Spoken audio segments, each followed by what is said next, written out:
Hello mga B!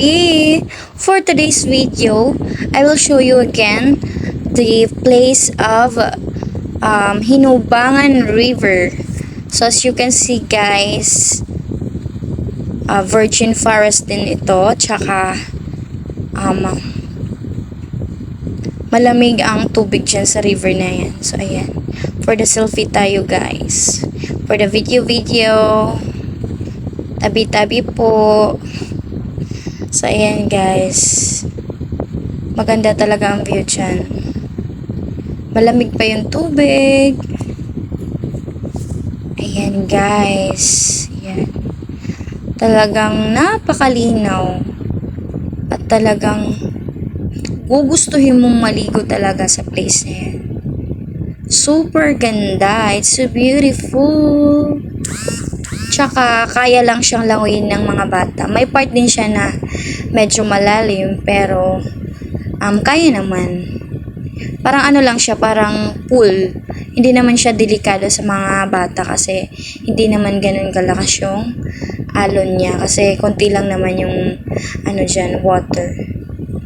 May part lang na area na talagang yung water, malakas yung water na pag-agos.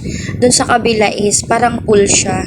May space siya na pangliguan doon. Talaga mag-enjoy yung bata doon kasi kahit anong talon-talon mo doon, hindi talaga umiba yung kulay. Hindi siya hindi gumugulo yung mga buhangin sa ilalim. Yan guys. Talagang napakasarap na feeling. So sa may mga work dyan, deserve yung maligo dyan kasi nga sobrang sarap, nakaka-relax, lalo na yung tulad sa akin galing sa stress kasi kaka-graduate lang, mga stress sa school.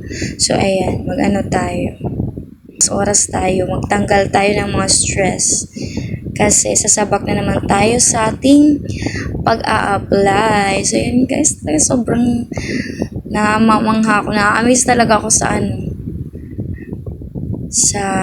nature.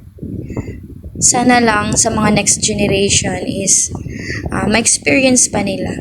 Kaya guys, itigilan natin yung pag-aquaring, yung pagde-deforestation, para naman sa mga next generation makatikim sila ng ganyang kagandang